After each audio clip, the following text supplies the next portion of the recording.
There seem to be endless buzzbait variations on the market. But unlike some other lures, this is where it seems like we just grab whatever buzzbait we have, fish it, and never really adjust or alter it.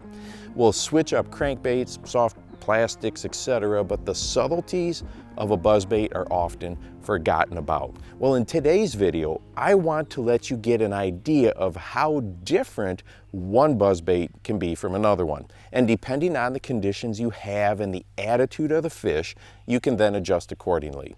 Well, I'm heading to Minnesota next week, and I was exploring Lake Minnetonka. And I'm probably going farther north than this, but you never know. When scrolling through the lures, the buzzbait was brought up. Of course, this lure works great in so many different places. Shallow, over weed beds, along docks and laydowns, just endless possibilities. But when looking through the description of the lure, this line right here, adjust your speed to vary the intensity of the splash and noise enticing bass to strike. It was this sentence that gave me the inspiration for this video. We know from research that bass tend to respond more to lower frequencies, leading scientists to conclude that their higher frequency sensation isn't as good as ours. So we can assume that some of the top end squeaks and sounds are not heard the same way as we hear them. Well, let's drop the hydrophone into the water and get started. Here is number one. This is a swinging sugar buzz.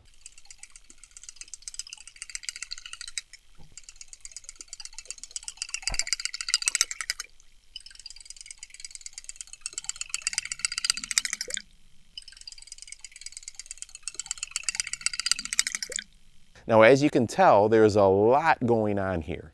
And here it is with some twitches.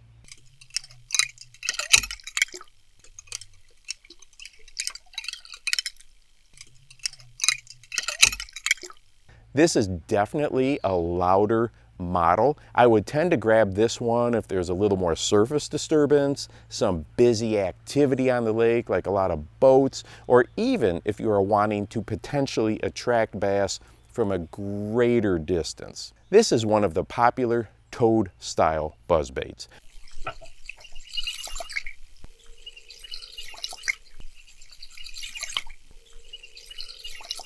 Right away we notice how much more subtle this lure is.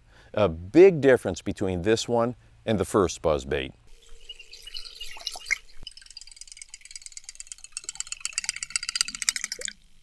You can already get a sense of how we may choose one over the other based on the conditions of the water in front of you. Here is a triple blade model.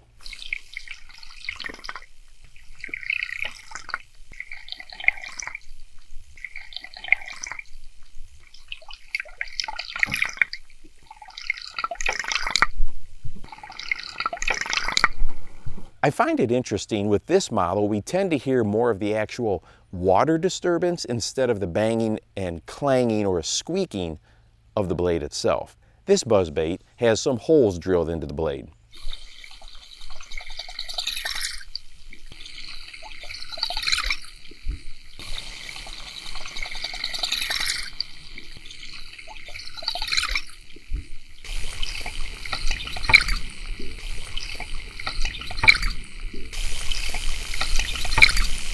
And finally, this is one of my favorites. It is a micro-sized buzzbait. This one is extremely subtle.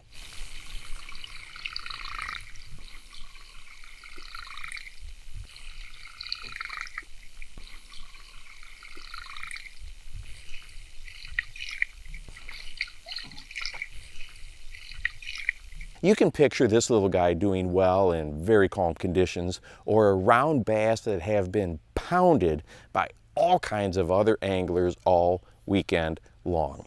Well, take a few minutes sometime to mess around with the various buzzbaits that you have. Are there any noticeable differences? What conditions would suit each one? Well, thank you to the Deep Dive app for sponsoring this video. You can find out more information about them on the Apple Store, the Google Play Store, or you can follow the link down below. And hey, if you would like to watch a video on something else that might be a little different than what others are throwing, go ahead and check this one out on the shaky tube. That's right, a soft plastic tube on a shaky head jig. And make sure that you go out and encourage someone today. You never know how you might just change their life. For the Bass Fishing Life, I'm your host, Steve Rogers.